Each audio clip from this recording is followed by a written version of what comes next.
یہ تمام چیزوں پہ بالکل زنا عام ہے، عام سے عام ہے۔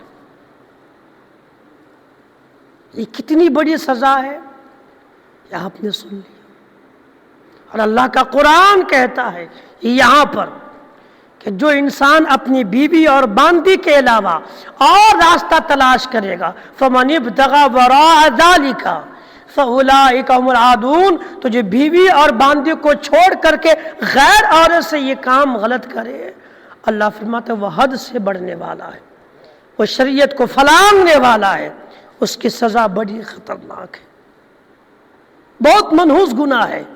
یہ گناہ عام ہو جائے گا، جو عام ہوگا ویسے ویسے لوگ زیادہ مرتے جائیں گے۔ جتنا یہ گناہ عام ہوتا ہے اتنی موتیں عام ہوتی، اور اللہ بچائے ہم مسلمانوں کو، ہماری اولاد و نسلوں کو، کہ یہ جو میں نے گنا ہے نا ہوٹل کالج وغیرہ، یہ سب چیزیں نہیں بچی آج۔ ہر میدان میں یہ گناہ عام سے عام ہے۔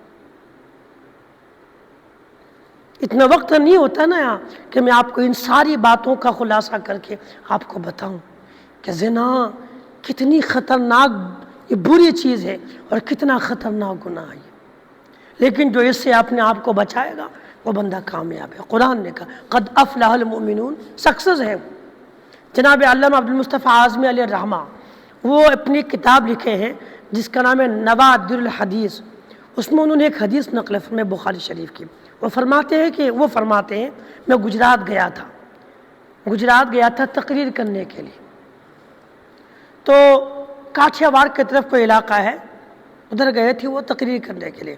وہ کہتے ہیں کہ کوئی مدرسہ مسکینیہ ہے، وہاں ان کا قیام تھا، وہ کہیں آس پاس تقریر کرنے کے لیے گئے تھے ندی والے میدان میں۔ تقریر کرنے کے بعد، بیان کرنے کے بعد واپس آ رہے تھے، تو راستے میں ایک جامع مسجد تھی، اس کے چھت کے نیچے ایک مست فقیر، یہ فقیر بھیک مانگنے والا نہیں ہے، وہ مست فقیر جو پہنچا ہوا ہوتا ہے، جو جانتا ہے دین شریعت کو، وہ بیٹھا ہوا تھا، جس کو مجذوب بھی کہہ سکتے آپ۔ ولیوں کی ایک قسم ہے مجذوبیت، وہ بھی اللہ کے ولی ہوتے، وہ بیٹھے ہوئے تھے کہ جب میں وہاں سے گزرا تو اس مست فقیر نے کہا اے مولوی اتنا لمبا بیان کیوں کرتا ہے؟ اے مولوی اتنی لمبی تقریر کیوں کرتا ہے؟ خالی اتنا کہہ دے کہ جو اپنی زبان کو، اپنی شرمگاہ کو بچا لے وہ جنتی ہے۔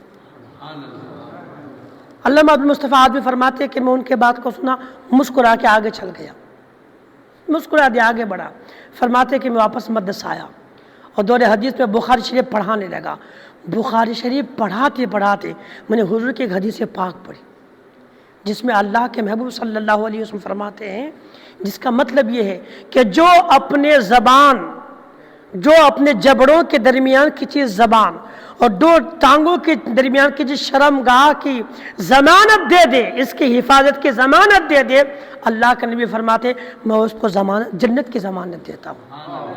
یعنی جس نے دنیا میں اپنے زبان کو بیہودہ باتوں سے، اور یہ دونوں باتیں ہم نے سن لی، اس کے پہلے ہم نے آیت نمبر 3 میں سن لی اس کو نا، اللہ نے خود فرمایا کہ والذین هم عن اللغو معرضون، جو اپنی زبان کو بیہودہ باتوں سے بچائے۔ تو جو مسلمان اپنی زبان کو بیہودہ باتوں سے بچا لے، اور جو مسلمان اپنی شرمگاہوں کو گناہ سے بچا لے، اللہ کے نبی کا فرمان ہے کہ میں اس کو جنت کی گارنٹی دیتا ہوں۔ یہ جو محفل ہے نا، یہ جو ہم 20-25 لوگ کبھی کبھی بیٹھتے ہیں، 18-19-20 لوگ، یہ چھوٹی محفل عدد کے اعتبار سے چھوٹی ہے، لیکن یہ بہت بڑی محفل ہے، یہ بہت بڑی محفل ہے۔ جو سبق آپ کو یہاں ملے گا، میں پوری گارنٹی کے ساتھ کہہ سکتا ہوں، آپ کو بڑے بڑے جلسوں میں یہ سبق نہیں ملے گا آپ کو۔ اس لیے خدا را سوچیں، ہم کامیاب ہونا چاہتے ہیں، ہم دنیا اور آخرت میں کامیاب ہے۔ کامیاب کیا بھی دنیا سے ایمان لے کے جائے، سب سے بڑی کامیابی یہی ہے۔ پیسہ، دولت، روپیہ، ٹکا کامیابی نہیں ہے، اس دنیا سے مرتے مرتے ایمان لے جانا، یہ دنیا میں آ کر کے یہ دنیا کی کامیابی ہے سب سے بڑی۔ اور جب ایمان لے کے جائیں گے تو آخرت میں خدا کے عذاب سے بچ کر کے جنت چلے جانا، یہ وہاں کے سب سے بڑی کامیابی۔ یہ چیزیں ہے اصل، باقی سب تو یہ تو ہاتھ ہے، ادھر سے آیا گیا ہوا، لیکن اصل دولت ایک مسلمان کے لیے ایمان ہے۔ اصل دولت ایک مسلمان کے لیے دولت ایمان ہے، ایک مومن کے لیے اس سے بڑھ کر کے دولت ہو ہی نہیں سکتی۔ اس لیے روپیہ بچے نہ بچے، سب بچے، اللہ تعالیٰ دولت دھن سب بچائے، لیکن خدا نہ خواستہ کبھی پیسہ بچے نہ بچے، مگر خدا را اپنے ایمان کو ہر پل بچانے کی کوشش کیجیے گا۔ ہر قیمت پر جان دے کر بھی اگر ایمان بچانا ہو تو جان دے کر بھی ایمان کو بچانے کی کوشش کریں۔ اصل دولت ہم مسلمانوں کے لیے ایمان ہے۔ خدا نہ خواستہ جس کے ساتھ یہ دولت مرتے مرتے آخرت نہ جا سکی نا، تو اس کی ساری عبادتیں، ساری زندگی سب کچھ برباد ہو جائے گا۔ اصل کامیابی ہے ایمان بچانا، ایمان پر موت ہونا، اور آخرت میں خدا کے عذاب سے بچ کر کے جنت میں اعلیٰ مقام پانا۔ اس لیے قرآن کریم کی آیت آپ بھی پڑھ کے دیکھیں بار بار، 18 پارہ کا بالکل پہلا پیج، اور پھر آپ غور کیجئے گا کہ ایسا تو نہیں کہ ہم کسی اور چیز کو کامیاب سمجھتے ہیں اور خدا نے کسی اور کو کامیاب کہا۔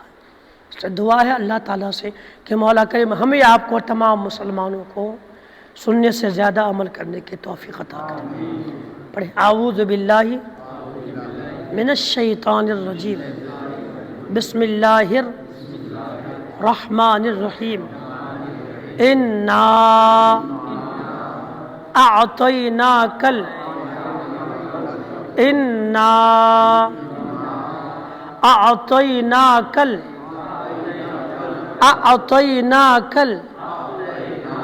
کوثر کوثر فصلی فصلی لربک لربک وانحر وانحر۔ ان پہلے انا اور آخر میں ان، دھیان رکھیں دونوں الگ الگ ہے نا، پہلے لمبا ہے انا اور یہاں پر ان ان شانئک شانئک هو الابتر هو الابتر۔ یہ چھوٹی قرآن کریم کے سب سے چھوٹی صورت یہی ہے، سورہ کوثر۔ اس کو اچھے سے یاد کر لیں تاکہ آپ نماز میں اس کو پڑھ سکیں۔ ایک بار اور پڑھ لیجئے، انا اعطیناک الکوثر اعطیناک، پھر سے پڑھیں پھر سے پڑھیں، کوثر کوثر فصلی، پھر سے پڑھیں پھر سے پڑھیں، فصلی فصلی لربک۔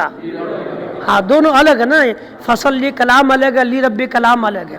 فصلی لربک نا، لربک وانحر وانحر وانحر ان شانئک هو الابتر۔ اللہ عمل کی توفیق عطا کرے۔